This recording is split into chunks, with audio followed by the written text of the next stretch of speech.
നമസ്കാരം. Israel Iran യുദ്ധം രൂക്ഷമായ ഈ സാഹചര്യത്തിൽ ഇറാനിലെ പരമോന്നത നേതാവായ അയത്തുള്ള അലി ഖമേനിയെ സുരക്ഷിതമായ ബങ്കറിലേക്ക് മാറ്റിയതായ റിപ്പോർട്ട്. ഇത് സംബന്ധിച്ച സൂചനകളാണ് ഇപ്പോൾ പുറത്തു വരുന്നത്.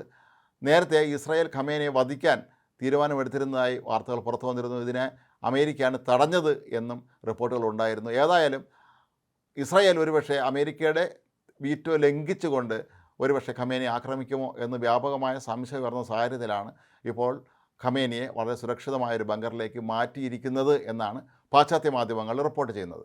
ഖമേനി കൂടാതെ മകൻ മുജ്തബ ഉൾപ്പെടെയുള്ള മുഴുവൻ കുടുംബാംഗങ്ങളെയും ഭൂഗർഭ ബങ്കറിലേക്ക് മാറ്റി എന്നാണ് ഇറാൻ ഇൻ്റർനാഷണൽ വാർത്താ ഏജൻസി റിപ്പോർട്ട് ചെയ്യുന്നത്. വടക്ക് കിഴക്കൻ ടെഹ്റാനിലെ ബങ്കറിലേക്കാണ് അയത്തുള്ള അലി ഖമേനിയും കുടുംബവും മാറിയത് എന്നാണ് ഇപ്പോൾ പറയപ്പെടുന്നത്. ഖമേനി ഒട്ടും സുരക്ഷിതനല്ല എന്നും ഏത് നിമിഷമാണെങ്കിലും തങ്ങൾക്ക് അയാളെ പിടികൂടാൻ കഴിയുമെന്ന രീതിയിൽ കഴിഞ്ഞ ദിവസം ഇസ്രായേലിലെ പല സൈനിക മേധാവികളും പ്രസ്താവന നടത്തിയിരുന്ന സാഹചര്യത്തിൽ കൂടിയാണ് ഇപ്പോൾ അടിയന്തരമായി ഖമേനിയെ ബങ്കറിനുള്ളിലേക്ക് മാറ്റുന്നത്. പ്രായാധിക്യം കൊണ്ട് ബുദ്ധിമുട്ടുന്ന ഖമേനിക്ക് നിരവധി അസുഖങ്ങളുണ്ട് എന്നുമാണ് പറയപ്പെടുന്നത്. അപ്പോൾ ഈ ഒരു സാഹചര്യത്തിലായിരിക്കാം ഒരുപക്ഷെ പെട്ടെന്ന് തന്നെ ഖമേനി ബങ്കറിലേക്ക് മാറ്റാൻ അവർ തീരുമാനിച്ചത്. ഇസ്രായേലിനെ സംബന്ധിച്ചിടത്തോളം അവരുടെ ഏറ്റവും കാണപ്പെട്ട ശത്രു എന്ന് പറയുന്നത് ഇറാൻ തന്നെയാണ്.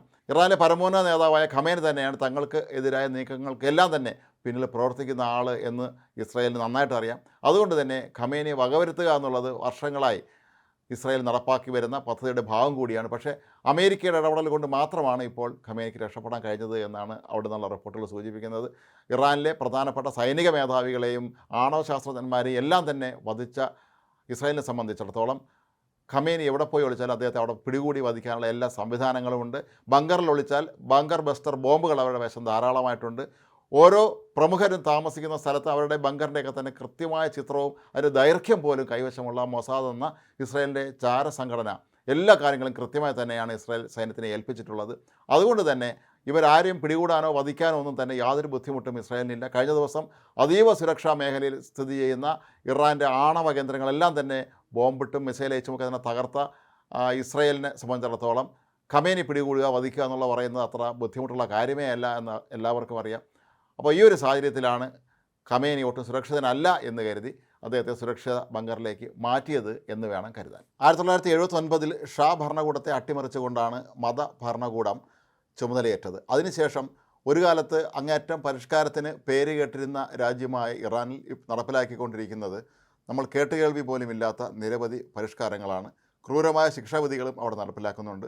ഇതിൻ്റെയൊക്കെ ഫലമായി ജനങ്ങൾക്കിടയിൽ വ്യാപകമായ തോതിൽ അവിടെ അതൃപ്തി പടരുന്നുണ്ട് എന്നുള്ള കാര്യം ഇസ്രായേലിന് നന്നായിട്ട് അറിയാം. അതുകൊണ്ട് തന്നെ ഖമേനിയെ വധിച്ചു കഴിഞ്ഞാൽ ഒരു പക്ഷേ അവിടെ വലിയൊരു ജനകീയ മുന്നേറ്റം ഉണ്ടാകുമെന്നും വീണ്ടും ജനാധിപത്യം തിരിച്ചു വരും എന്നൊക്കെ തന്നെയാണ് ഇസ്രായേൽ പ്രതീക്ഷിക്കുന്നത്.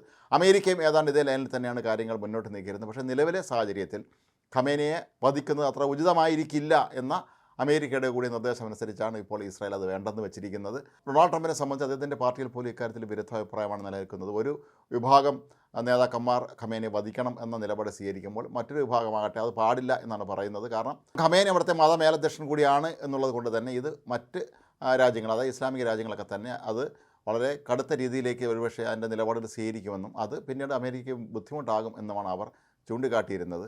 ഏതായാലും ഒരു കാര്യം ഉറപ്പാണ്, ഖമേനിയും അദ്ദേഹത്തിൻ്റെ അനുയായികളും കുടുംബവും ഒക്കെ തന്നെ വല്ലാത്ത ഭീതിയിൽ തന്നെയാണ്. ഇസ്രായേൽ ഏത് നിമിഷമാണ് അടിച്ചു കയറി തങ്ങൾക്ക് നേരെ വരുന്നത് എന്ന് തന്നെയാണ് അവർ ഭീതിയോടെ ഉറ്റുനോക്കുന്നത്.